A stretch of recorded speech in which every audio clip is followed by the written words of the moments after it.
we are going to start our first chapter of microeconomics of class 11, that is economics and economy. Before we discuss about the economics, just think, can we purchase everything what we want to purchase? Can we? No. Why? Because our resources are scarce, they are limited, बहुत कम है. हमारे जो wants है वो क्या है? Unlimited है, उनका कोई एंड नहीं है. लेकिन जो रिसोर्सेज है हमारे पास वो कैसे हैं? कम है, स्केर्स है. जो मीन्स रहते हैं वो क्या रहते हैं? लिमिटेड रहते हैं. तो ये क्या है? एक प्रॉब्लम है हमारी इकोनॉमी में कि हमारे वॉन्ट्स कैसी है? अनलिमिटेड है, but for the fulfilment of that wants we are having limited resources. अब रिसोर्सेज सिर्फ लिमिटेड होने के साथ साथ क्या है? उनका अल्टरनेटिव यूज भी है कि हम एक ही रिसोर्स को क्या कर सकते हैं? कई जगह यूज कर सकते हैं. फॉर एग्जाम्पल, एक फार्मर है, फार्मर के पास लैंड है, लिमिटेड लैंड है. अब उस लिमिटेड लैंड को वो या तो उस पर शुगर केन की क्रॉप उगा सकता है, वीट उगा सकता है, राइस उगा सकता है. तो उसके पास क्या रहते हैं? ये अल्टरनेट्स रहते हैं. और इन्हीं अल्टरनेट्स की वजह से उसके पास प्रॉब्लम ऑफ चॉइस की जो प्रॉब्लम है वो अराइज हो जाती है. ठीक है, इट मीन्स कि हमारी जो प्रॉब्लम है इकोनॉमी से रिलेटेड वो क्या, या रिसोर्सेज से रिलेटेड वो क्या है कि resources are scarce and also having the alternative uses. Now economic problem, इन्हीं जो स्केर्सिटी हुई है रिसोर्सेज की, इन्हीं की वजह से हमारे पास इकोनॉमिक प्रॉब्लम्स अराइज होती है. So what do you mean by economic problems? It is a problem of rational management of resources, कि किस तरह से हम अपने रिसोर्सेज का क्या करें? रैशनल मैनेजमेंट करें. और the problem of optimum utilization of resources. Optimum utilization का मतलब क्या है? हमारे जितने भी रिसोर्सेज है उनका एफिशिएंटली हम यूज करें. Now this problem arises because resources are scarce and resources have alternative uses. Clear? So this is about the economic problems. अब इन्हीं इकोनॉमिक प्रॉब्लम्स की वजह से हमें क्या पढ़ना पड़ा? इकोनॉमिक्स के बारे में. Because of these economic problems, we have to study about the economics. अब economics word ये आया कहाँ से? Economics word एक ग्रीक लैंग्वेज वर्ड है. कौन से वर्ड्स? इसको मैंने डिवाइड कर दिया oikos and menen, दो वर्ड्स में. oikos का मीनिंग होता है ग्रीक वर्ड है ये, इसका मीनिंग होता है हाउसहोल्ड, और न्यूमन का मीनिंग होता है management. It means economics is a management of households. अब यहाँ पे ये हाउसहोल्ड्स क्या रिप्रेजेंट कर रहा है? ये हमारे रिसोर्सेज को ही रिप्रेजेंट कर रहा है कि किस तरह से हम अपने रिसोर्सेज का मैनेजमेंट करें so that we get the maximum satisfaction. अब इकोनॉमिक्स क्या है? So economics is a subject matter, एक ऐसा सब्जेक्ट मैटर है दैट डील्स विद, जो कि डील करता है किसमें? क्योंकि देखो हमने यहाँ पर इकोनॉमिक प्रॉब्लम क्या प्रॉब्लम थी हमारी? Rational management of resources. तो इकोनॉमिक्स ऑब्वियसली ये जो कि किस तरह से हम अपने रिसोर्सेज का रैशनल मैनेजमेंट कर पाए, किस तरह से हम अपने रिसोर्सेज का ऑप्टिमम यूटिलाइजेशन कर पाए, यही स्टडी तो है इकोनॉमिक्स.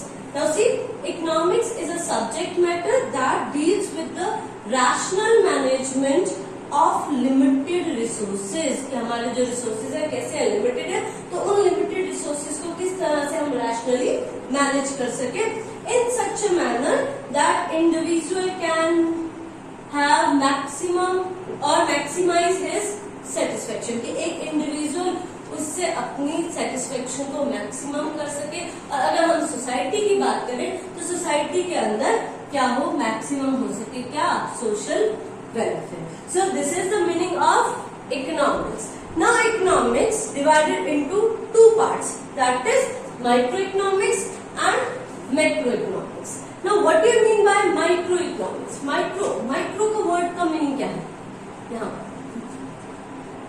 माइक्रो मीन्स हमने साइंस में भी पढ़ा कि माइक्रो स्मॉल, तो माइक्रो का यहाँ पे भी मतलब क्या है, स्मॉल। इट मीन्स कि जब हम बात करते हैं एक स्मॉल सेक्शन की हमारी इकोनॉमी के अंदर, तो स्मॉल सेक्शन की, स्मॉल यूनिट की क्या प्रॉब्लम्स रहती हैं, किस तरह से हम वो प्रॉब्लम्स को सॉल्व कर सकते हैं, तो वो सब स्टडी किसमें हम कर रहे हैं, माइक्रो।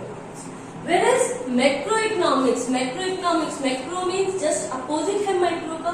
मैक्रो का मतलब होता है लार्ज, और लार्ज इकोनॉमी में लार्ज का मतलब होता है economy as a whole, economy as a whole means पूरी इकोनॉमी की बात कर रहे हैं हम, पूरा का पूरा जो बिगर सेक्शन है इकोनॉमी का, उसके बारे में बात करते हैं। अब देखो माइक्रो इकोनॉमिक्स में और मैक्रो इकोनॉमिक्स में और ज्यादा डिटेल में समझने के लिए हम इसके डिफरेंस साथ साथ करते हैं, ठीक है। सबसे पहले करते हैं हम बात micro economics. Now it deals with the economic issues related to an individual. देखो यहाँ पर क्या क्या कहते हैं कि माइक्रो इकोनॉमिक्स जो है किस में डील करती है, जो भी इकोनॉमिक इश्यूज रहते हैं किसके, एक जो स्मॉल यूनिट है, और स्मॉल यूनिट का मतलब है यहाँ पर एक इंडिविजुअल की बात कर रहे हैं हम, यहाँ पर इंडिविजुअल कंज्यूमर की बात कर रहे हैं, इंडिविजुअल फर्म की बात करेंगे, इंडिविजुअल इंडस्ट्री की बात करेंगे, इंडिविजुअल प्रोड्यूसर की बात करेंगे। तो वो सब बातें हम इंडिविजुअल की जब बात करते हैं तो हम किस में डील कर रहे हैं, it means micro economics. So it deals with the economic issues related to an individual. Either it is a consumer or producer or firm or industry. Next, that it concerned with the determination of price in the market. कि ये किससे concern रखती है कि हमारे जो determination जो market के अंदर किस तरह से प्राइस डिसाइड होते हैं, एक इंडिविजुअल फर्म में, एक इंडिविजुअल इंडस्ट्री के अंदर किस तरह से prices of goods and services decide होते हैं, वो सब हम किसमें स्टडी करेंगे, माइक्रो इकोनॉमिक्स में। And it is also called the theory of price. अब मैक्रो इकोनॉमिक्स में, मैक्रो इकोनॉमिक्स क्या है, it deals with the economic issues at the level of economy as a whole, कि पूरी की पूरी इकोनॉमी में कौन कौन से इकोनॉमिक इश्यूज रहते हैं।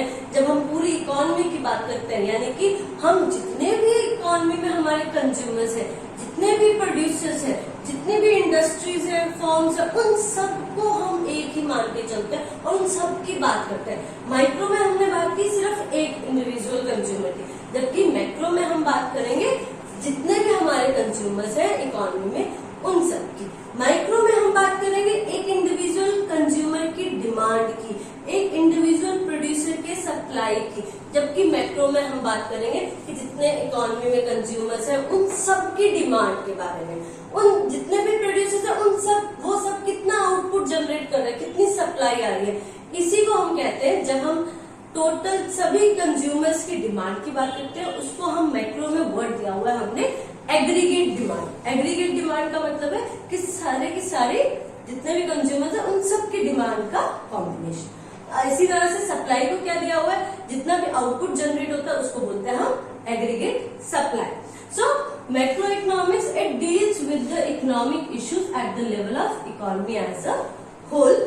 Next, it concern with the determination of aggregate output. देखो अभी मैंने बताया कि एग्रीगेट सप्लाई के बारे में बात करेंगे कि कितना एग्रीगेट आउटपुट जनरेट हुआ, डिटर्मिनेशन ऑफ कि पूरे के पूरे जितना भी आउटपुट डिसाइड हुआ उसके पूरे के प्राइसेस के बारे में हम यहाँ पर बात करेंगे। And general price in the economy as a whole.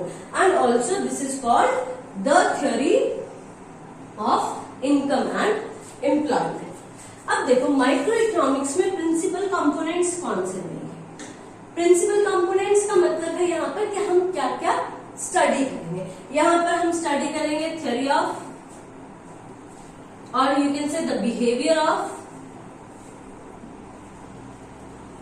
Consumer, individual consumer, behaviour of producer and price theory और थ्योरी ऑफ प्राइस, इसके बारे में बात करेंगे। जबकि मैक्रो में हम किसके बारे में बात करेंगे कि इन्फ्लेशन रेट, डिफ्लेशन रेट, कहां पर इक्विलिब्रियम होगा, कहां पर एग्रीगेट डिमांड जो है वो एग्रीगेट सप्लाई के इक्वल होगी, मनी जो मॉनेटरी पॉलिसीज है उससे रिलेटेड बात हम करेंगे। बैंकिंग है जो सेक्टर, ठीक है, जो फिजिकल पॉलिसीज जो गवर्नमेंट बनाती है उसके बारे में बात करेंगे। क्योंकि ये देखो ये सबके सब कंपोनेंट्स किस पे डिसाइड है, पूरी इकोनॉमी के बारे में बात करता है। बैंक एक इंडिविजुअल पर्सन के बारे में बात नहीं करता, वो पूरी इकोनॉमी में आता है, ठीक है। आरबीआई है वो पूरी इकोनॉमी के बैंक्स को हमारे रिप्रेजेंट करता है, हेड है उसका। इसी तरह से गवर्नमेंट जो है वो किसी कभी भी एक इंडिविजुअल के लिए पॉलिसीज नहीं बनाती, पूरी इकोनॉमी में सभी के लिए पॉलिसीज बनाती है, ठीक है। तो मैक्रो इकोनॉमिक्स के कंपोनेंट्स क्या रहेंगे, inflation, deflation, okay, disequilibrium point, equilibrium point, monetary policies, physical policies, exchange rate, foreign exchange rate, ये सभी क्या है, components of macro economics. Okay, so this is all about for today. Thank you. If you like my video, please press like button and subscribe my channel. Thank you.